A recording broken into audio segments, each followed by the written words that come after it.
Okay, so hello everybody, and welcome to the second video on Gambit gaming. So I've highlighted Gambit versus World Elite at IEM because I see this game as one of the strongest arguments in favor of the benefits of a strong coaching staff against strong mechanical play. And really, I can't think of any single recent League of Legends game where this has stood out more, except maybe the SKT versus ETG Game 5 game from MSI. So, remember from the first video, the World Elite coming into this game looking for three things in targeting the weaknesses of Gambit gaming. And from this video, I hope to highlight a little bit on how to take advantage of weaknesses you spot within opposing teams and how best to play against them once you recognize them. In the third video, I'll talk a little bit about how to fix these weaknesses within your own team. Okay, so remember from our last video, the World Elite are basically looking for three things in targeting Gambit during this pick ban phase. Firstly, they want to force Diamond onto a non-tank jungler, preferably Nidalee, but any non-tank jungler. This is because, as we've seen in the last video, Gambit's vision control from mid lane is very weak early. Edward doesn't roam before the 10 to 11 minute mark to make up for the lack of vision, and when Diamond's on a carry-style jungler early, he's going to prioritize damage over vision control. Secondly, they want to force Cabochard onto Morgana rather than a tank. I know Cabochard doesn't really play tanks, but he does play hybrid tanks such as Irelia and Renekton. As basically, this means that Gambit will have no strong frontline, which means that they're going to be weak against a hard engage composition, which is also the best way to counter the long-range poke that a Nidalee will provide when Diamond picks the Nidalee. Okay. Thirdly, World Elite know that they're going to get this hard engage composition because they know Gambit can't play Sivir, and they're unlikely to ban Sivir because Gambit basically only banned Sivir once in the LCS season against H2K in week 7. So in a perfect world, they want to pair Annie with the Sivir to create a very, very strong bot lane due to the synergy between Sivir helping Annie get in and then Annie's AoE stun allowing Sivir to get her skill shot Q off and then ricochet. However, this isn't going to happen, but I mean, this is ideally what they're hoping for. But the key to this composition and the key to the way the World Elite are going to beat Gambit is based on Sivir, and I'll go and talk through the pick ban phase. So here, I've just started this video with 2 bans already done. Now, here we can see World Elite has banned Zed from Betsy, which is a very strong target ban, as I discussed in the last video. Betsy is a very strong Zed player and is a champion which isn't easily punished for Gambit's early lack of vision control. Secondly, World Elite banned Kennen and they banned Jarvan. So when I start playing the video, the commentators are going to be very, very confused by the Jarvan ban, but the Jarvan ban isn't a ban on because it's one of Spirit's most played champions in the jungle.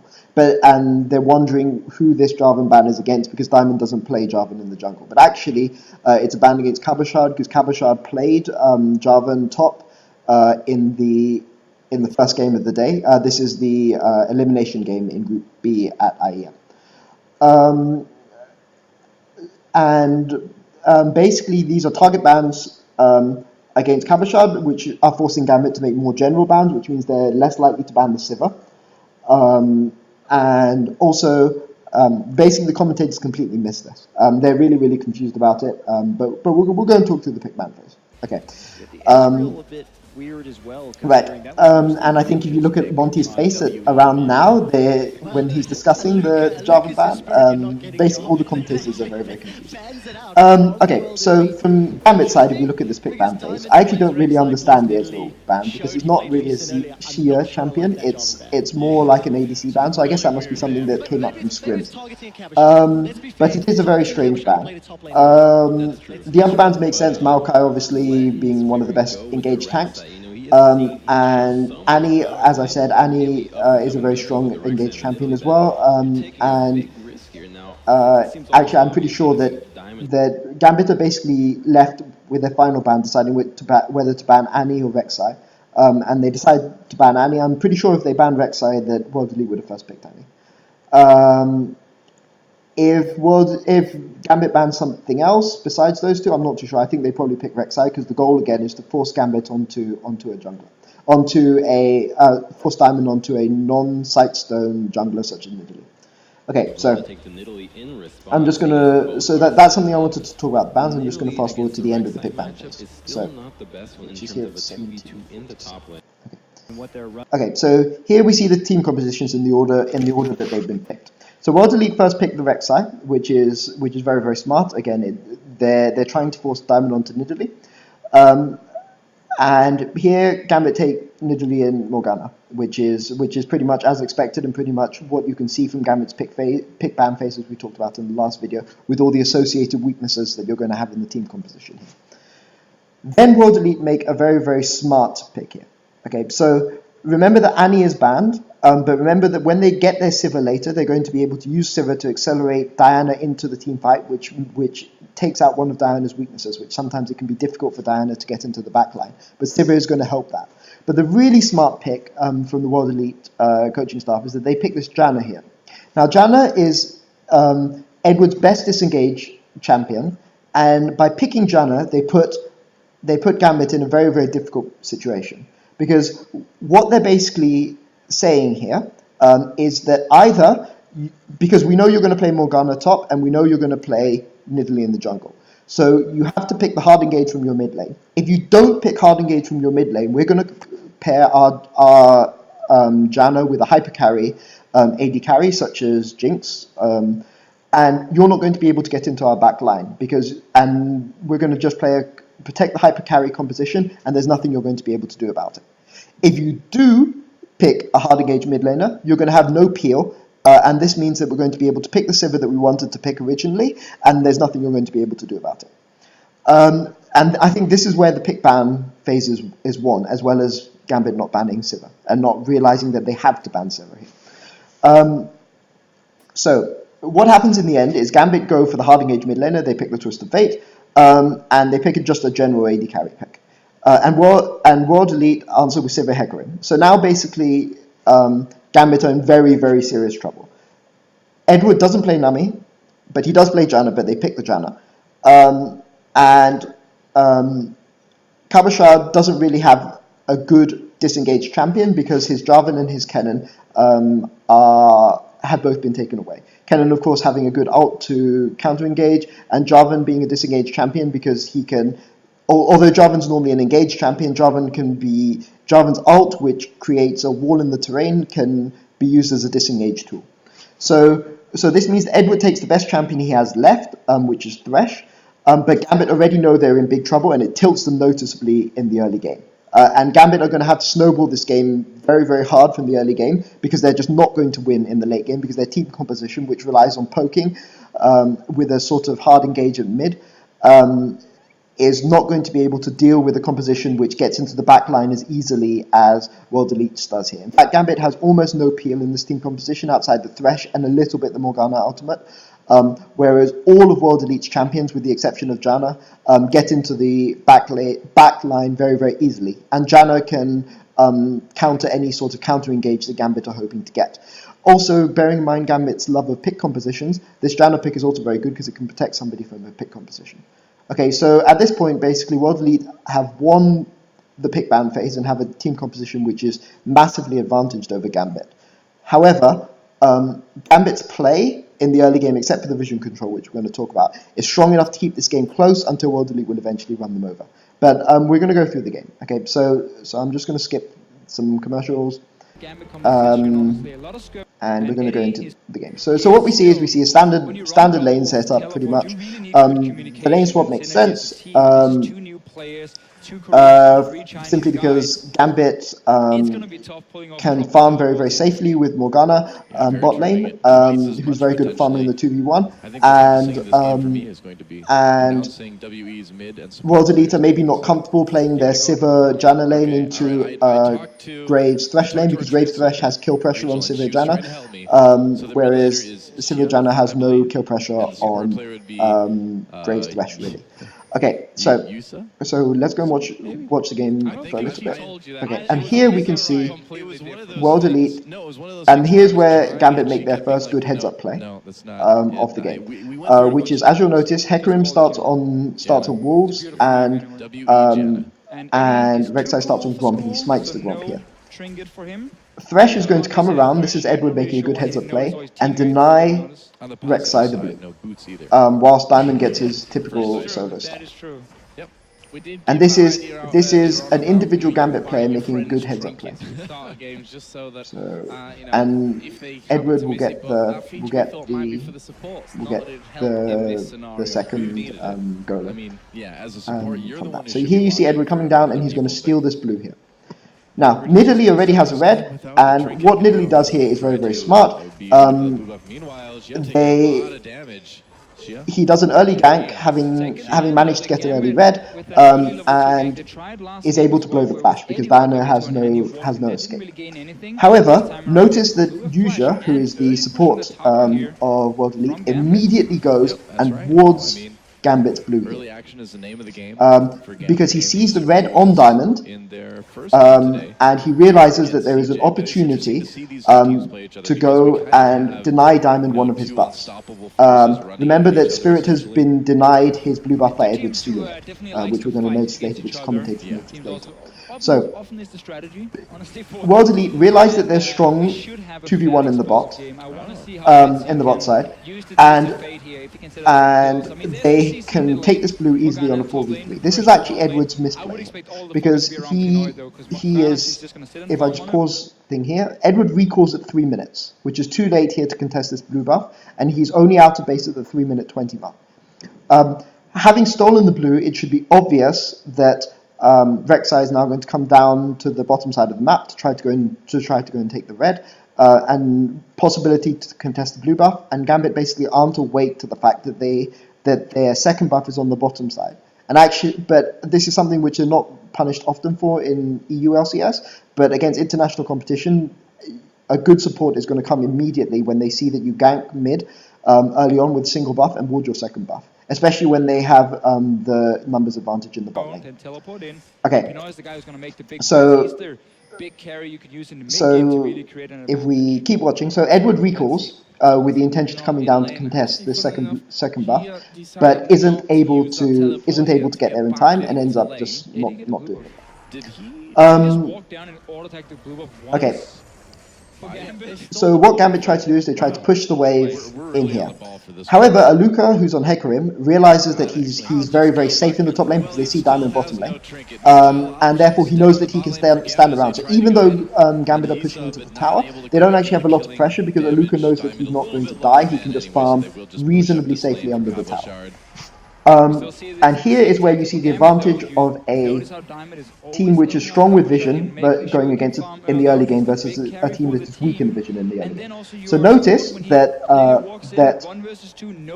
Rek'Sai has already recalled here. He's coming back to lane with a pink ward and coming back to his jungle, sorry, with a pink ward and a green ward already. And he's going to go and place these wards here in the jungle to track Diamond's movements. Diamond is only just recalling now. Okay, like, and this is very typical Gambit. They don't prioritize vision in the early game. They don't prioritize trying to get vision control early. Okay, so let's just let this game play through a little bit. And you'll notice Rek'Sai here is on Gromp, and Rek'Sai is going to come and ward the bush here on the top of the red brush, and he's going to pink at the bottom side, which, as we discussed in the last video, is where Diamond will always place his early game ward.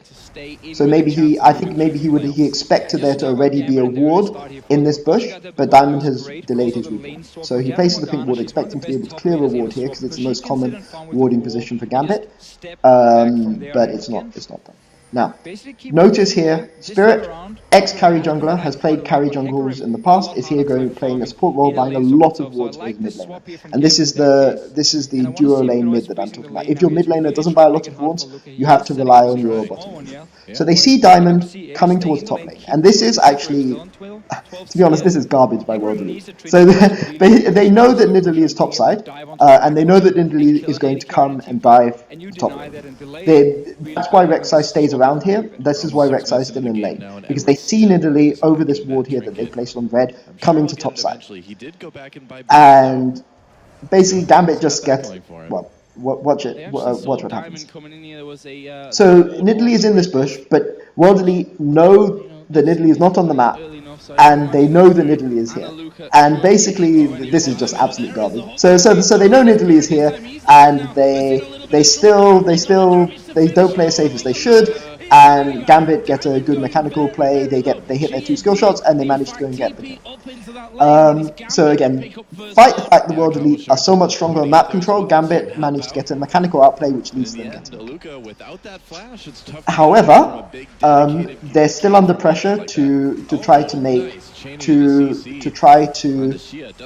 force this advantage early, because their team composition is so bad against the World Elite team composition in the late game, because they have no peel for this team composition, which is trying to hard engage.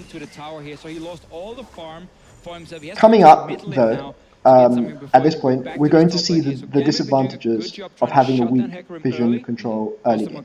So here we see Edward recalling to base, and Edward and Diamond are going to invade the blue buff of World Elite. But normally when we see Katowice play... Note, Edward doesn't have his Sightstone, he's prioritized getting mobility boots, which again shows a lack of prioritization in wards. Normally you'd expect the support to go Sightstone before completing their mobility boots. But here we see Edward and Diamond invading. Stop. This is a very important part of the game.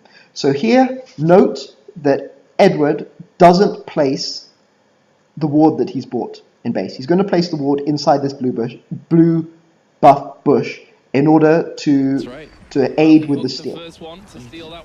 So what happens here is that as soon as they see Gambit come, the support has come from the bottom side, and Diana has immediately come from mid lane in order to contest this immediately, and TF is slow to react. So, but this is because Gambit haven't warded any of the paths into this blue buff.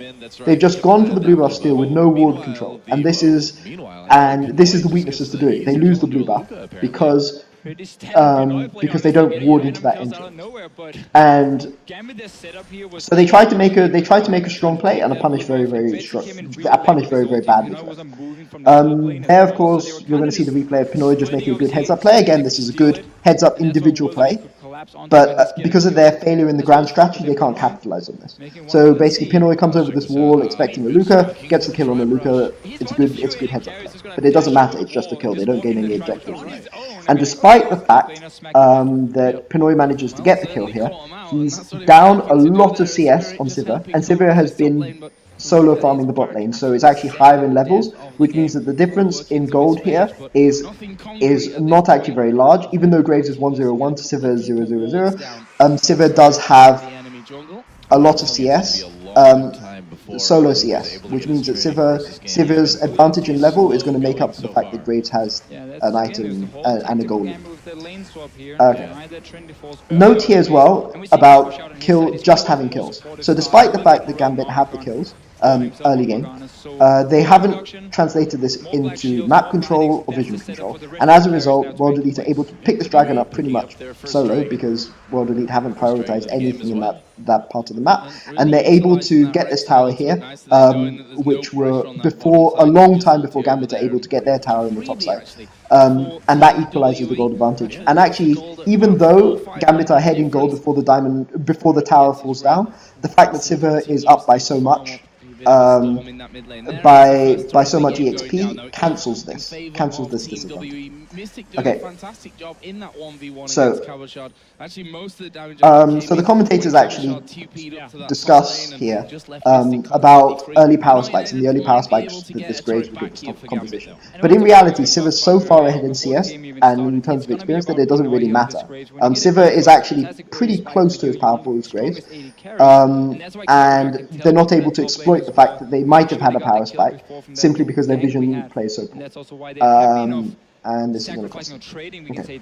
So, as long as Pinoy has had a good start to the game on this Graves. This is pretty standard, freezing the lane against a Luca, forcing the Luca to come up. Before finally finishing it off.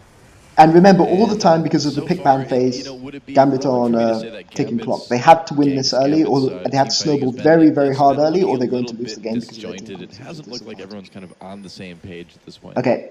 At least it was a bit of a misunderstanding around that blue buff, where two guys went in and two guys kind of stayed in the lane and joined a little bit too late.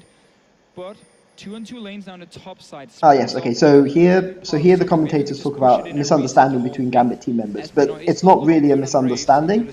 It's a lack of vision. So Gambit can't make good, well-informed decisions simply because they don't have that. They don't have the vision control to make the good, informed decisions, which is what we covered in the previous video. Of Boomerang. Nothing more than that, really. Yep, Tremor Sense helping them find Edward, and Mystic nearly getting hit with that death sentence, but I think if he would have been worried about actually being hit, he could have spell shielded it. Ooh, look at this, Shia going. So here we see, notice this is matching up in the 2v1 in the top lane. Notice that Sivir has an advantage. Coming in as well to try to make a play here. There's a flash. The knockup doesn't hit anyone. So this is the miscommunication. But in reality, it's not miscommunication. It's just that there's no vision anywhere in this jungle at all. World Elite have more wards inside the Gambit jungle than Gambit do themselves. So that's basically the way they're trying to set up their fights. They don't really respect how many players from World Elite can. And Sivir's actually comes the lane with pots and boots, which makes up for the fact that Graves is stronger than Sivir at this part. Now, nice little hook. Oh, it's a good monsoon back though, and actually the knock-up there onto Pinoy. They can't quite finish off Yuja, and that will be Mystic keeping them at arm's length as I wonder well. if Graves had flashed that tornado, whether he'd have managed to get the kill on Janna there. I didn't notice that the first time I was looking through this video. But it's not that. It's not that. They're gonna go for Edward. He's out of turret range. Pinoy also being attacked here. That's a great Howling Gale, and Mystic will pick up the kill to put WE ahead on kills, and they should be the next important point I'm going to talk about. Did a good job of just kind of. So notice here, this is about creating your own power spikes and creating advantage with power spikes. So Sivir here is very, very close to Infinity Edge. Recalls as soon as Sivir has the gold for Infinity Edge, buys it, and now Gambit really, really want to fight. Now World Elite really, really want to fight, and they have a hard engaged team composition which will let them get the fight. Sivir buys the Infinity Edge, Graves doesn't have the gold to go and buy the Infinity Edge.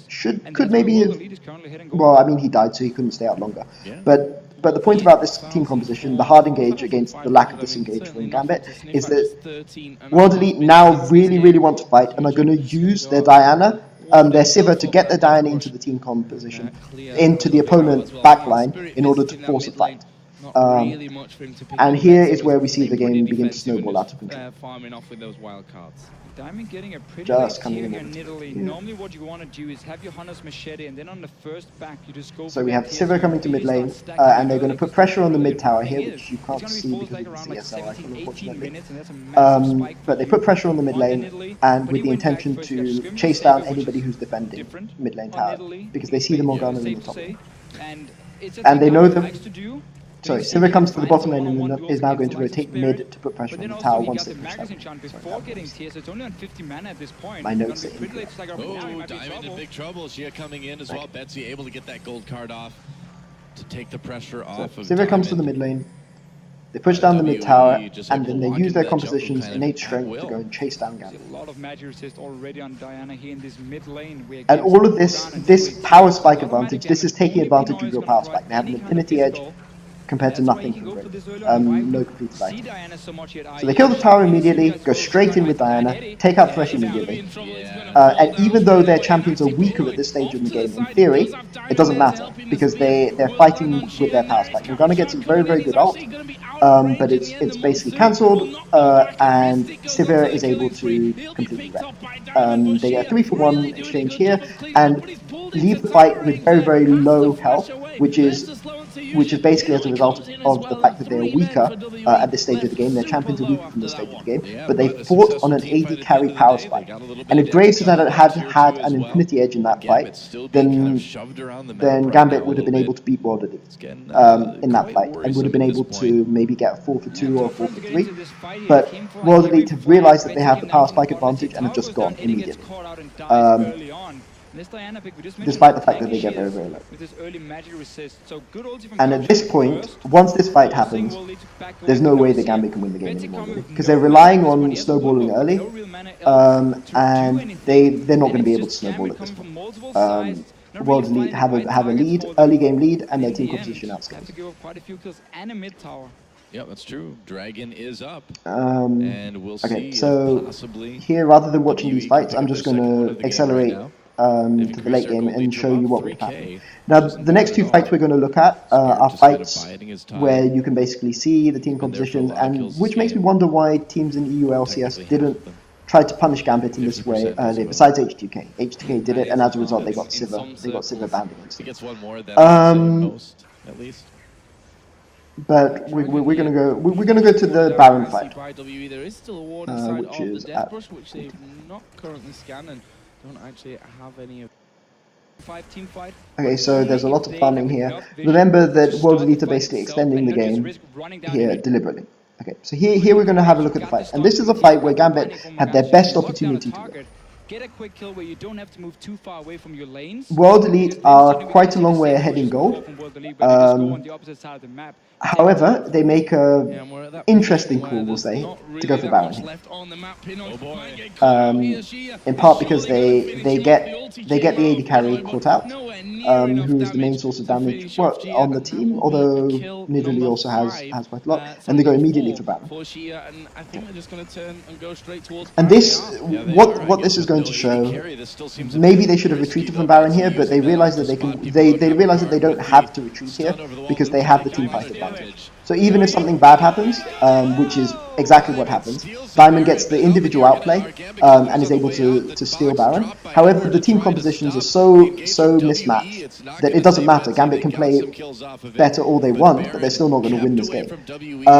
And this is and this is basically the story of this game. And this is one of the reasons why strong coaching and strong strategic play is so good, because it means that you can make mistakes in the game or get outplayed in the game, and there is nothing that the enemy team can do about it. So Pinoy, for instance, got the good outplay on Hecarim early, where he got the solo kill on Hecarim. Doesn't matter, because Gambit can't get any objectives from it. They get the World Elite make that awful play, which results in First Blood going to Gambit, where they get the dive on the top lane, even though Hecarim and Rek'Sai both know that Diamond is there looking for the dive. They make the misplay there, but it doesn't matter because their strategic play is so much stronger. It doesn't matter. And here you see they lose Baron, but their team composition is so far ahead, is so strong against the Gambit team composition that this doesn't matter either. So, and here you see Sira getting Hecarim and getting Banner into the backlines, and there's no disengage except for the Thresh box. And once that gets used, there's nothing Gambit can do. Let's call it 14 gold in favor of WE. And finally, I apologise to all Gambit fans for doing this, but basically this will lead into my next video where we talk about how you can sort out some of these strengths. We're gonna just okay. So at this point, although Gambit have managed to steal the Baron, the game is going to end very, very soon. Gambit realize that they have to make a desperation play here because they can't win any team fights, so they have to hope to get objectives, and they're going to go and set up for this Baron. It's going to be a little bit harder now for Sorry, this Dragon. But basically, Gambit's performance at World Elite, at IEM, highlights everything that was wrong with Gambit this season in the LCS. So they have poor vision control early, which cost them that blue. They have vulnerability in their team composition, which wasn't punished in LCS, but was punished in the international competition, where teams will be more careful to look at your disadvantages, and was punished a little bit in the playoffs. And they don't acknowledge the weaknesses in their team composition. So far ahead right now. Shia, can he get another one on a Diamond? He uses his zone, his Onslaught of Shadows over the wall just to get in their combo card a little and bit of trouble. It's fine that Pinoy can't play Sivir. There's no problem with Pinoy not being able to play Sivir. I mean, Forgiven can't play Sivir. But you have to understand that this is one of your disadvantages, and you can't ignore the fact that when you pick, for instance, a a jungler that isn't a tank and your top lane doesn't play tank and your team composition is going to be weak against hard engage, you can't ignore that this is an issue. It looks like WWE with 3 men down are going to look to take at least an inhibitor from this one. The turret is going to go down. There's a TP actually coming in as well. So we're going to have Gia. So here is where after IEM, according to the official post from Gambit and the post from Leviathan, who was their coach at the time, this is where the team morale completely fell apart. And a lot of these strategic weaknesses weren't actually fixed before playoffs. But we can see partial evidence sort of them trying to fix these weaknesses. For instance, Pinoy plays Sivir immediately after IEM, and if you look at his solo queue account, Sivir is by far his most played champion. Which means that they were trying to fix these issues, but unfortunately they weren't able to fix them in time. See if they want to get more here. And it is still very tanky. We keep but we'll talk a little bit more about fixing issues in the final. So here the game's basically over. Gambit tried to make a play for Dragon. They realized that Hecarim is top, but he's going to recall, he's going to have home guards and teleport. And in this fight, I want you to look at the original, the individual outplay here. So Diamond manages to kill the AD carry, manages to kill Sivir, which is just very. You see, he gets the spear here, kills Sivir, but his other 4 they can't win the 5v4 afterwards because of the team. So that's a very good solo outplay there by Diamond, but I mean, it doesn't matter. And this is Gambit's. In most of Gambit's losses, you will notice that this is an issue, and this is one of the reasons why I think Gambit, with the right coach, can be very, very strong this season. Simply because it's the coach's responsibility to fix these strategic issues, and they definitely have the talent, especially with Forgiven now in the team, to go and make a strong push. But Gambit will be the team that I'm watching more than any other team in EULCS next season. I'm not that interested in Origin. I'm not that interested in Fnatic, because you sort of know what you're getting. But with Gambit, the mechanical potential is there, but the strategic potential hasn't been there. And this is what we're going to look at: potential ways that they can fix their problems in our next video. Okay, so that's IEM. WE just had control of that game from second 1, it seemed like, and it just